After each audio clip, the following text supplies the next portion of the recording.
Muy buenas noches, doctor. Somos del grupo de Derecho Civil y vamos a abordar respecto a las donaciones. Buenas noches con todos. Voy a explicar el concepto y las características de la donación, tema correspondiente a la unidad 4 del curso.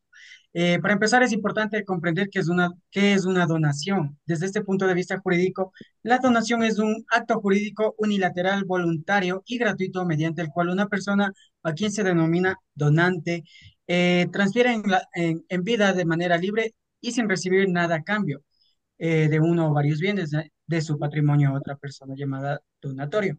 ¿Quién debe aceptar dicha donación para que tenga plena validez? La finalidad de este acto es beneficiar al donatorio, es decir, a la persona que recibe el bien sin que exija ningún tipo de obligación económica o contraprestación de por medio. En otras palabras, la donación es un acto de libertad motivado muchas veces por efecto, gratitud o voluntad de ayudar a otro. Ahora bien, en cuanto a las características principales de la donación, podemos señalar las siguientes. Entre sus principales características están la gratitud, que el donante no recibe ningún tipo de retribución. La segunda sería aceptación, que el donatorio debe aceptar la donación para que surte efecto.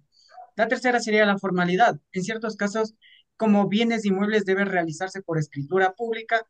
La número cuatro sería la capacidad legal. Ambas partes deben tener capacidad jurídica. La número cinco sería la irrevocabilidad.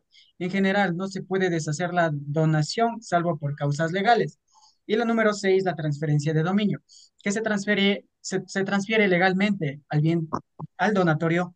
Y en resumen, la donación es un acto jurídico importante que requiere cumplir ciertos requisitos legales para ser válida.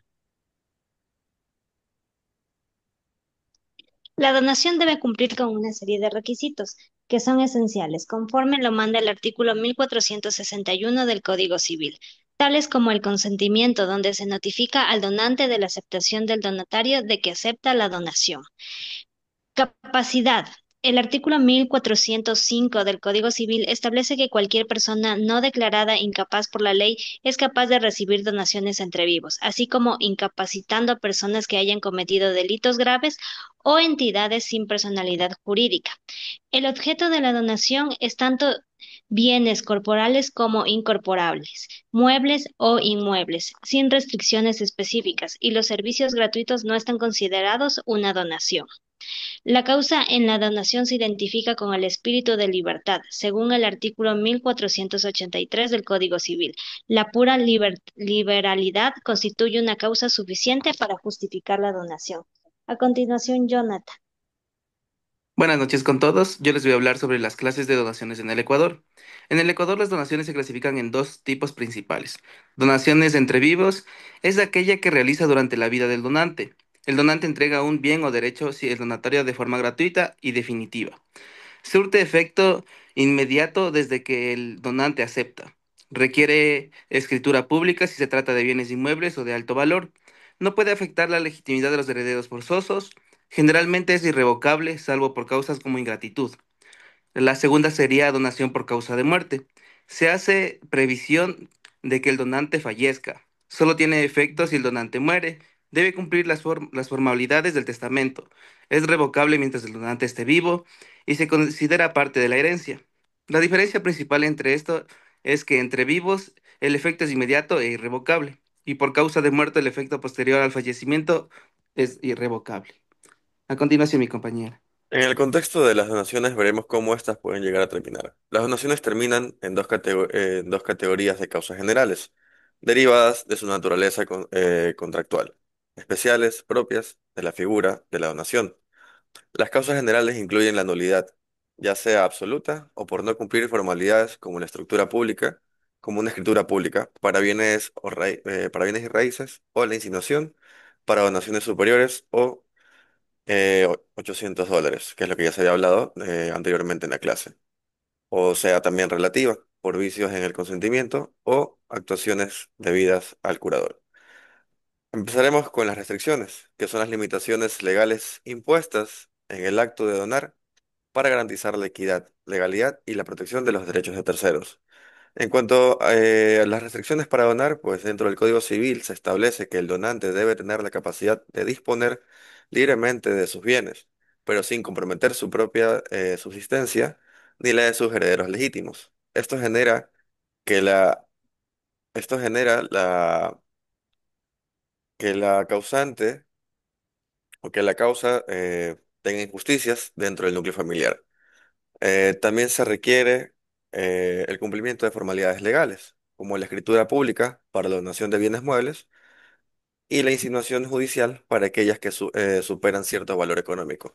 Otra de las restricciones relevantes en cuanto a la porción legítima, el donante no puede perjudicar a sus herederos forzosos, pues una parte del patrimonio debe quedar reservada para aquellos. Ahora, pasamos con lo que es la revocación. ¿Qué ocurre con estas causas de integridad en cuanto al donatario? Según el artículo 1444 del Código Civil, el donante puede revocar una donación si el donatario comete actos que lo harían indigno de heredar, como agresiones físicas, injurias graves o si él se niega los alimentos. En cuanto a la revocación, no es automática, debe terminarse judicialmente y existe un plazo de 4 años desde el donante toma los conocimientos del acto de la ingratitud para presentar la acción.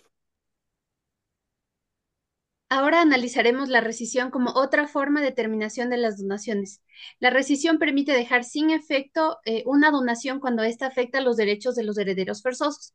Esto se conoce como la acción de inoficiosa donación, que se basa en el artículo 1210 del Código Civil. Se utiliza cuando el donante ha excedido los límites legales y ha comprometido también las legítimas. Esta acción la pueden ejercer los legitimarios o asignatarios afectados y las donaciones se rescinden en orden inverso a su fecha, es decir, primero las más recientes. Respecto a la resolución de la donación, finalmente tenemos la resolución que ocurre cuando el donatario incumple las condiciones o gravámenes establecidos en la donación. Por ejemplo, si la donación estaba sujeta a que el donatario cuide una persona o mantenga una propiedad y no lo hace, el donante puede exigir el cumplimiento o solicitar la resolución del contrato conforme a lo establecido en el artículo 1442 del Código Civil. En estos casos, el donatario debe restituir lo recibido y si incumple sin causa alguna, se lo considera portador, poseedor de mala fe, con todas las consecuencias legales que esto implica. En conclusión, la donación es un acto de generosidad, como lo mencionaron mis compañeros, pero no está exento de responsabilidad ni control legal. Las restricciones protegen el patrimonio familiar, la revocación defiende la dignidad del donante frente a la ingratitud, la rescisión asegura que los herederos legítimos no sean vulnerables y la resolución garantiza que se cumplen las condiciones bajo las cuales se entrega un bien. Estos mecanismos fortalecen sin duda la seguridad jurídica en las relaciones patrimoniales y permiten que la donación como acto jurídico cumpla su función social sin generar conflictos o injusticia. Como futuras y futuros profesionales del derecho, es esencial conocer y aplicar estas herramientas con responsabilidad, asegurando que el derecho sucesorio cumpla su fin, que es garantizar la continuidad patrimonial, el respeto y la voluntad del donante dentro de los límites que establece la ley. Muchas gracias.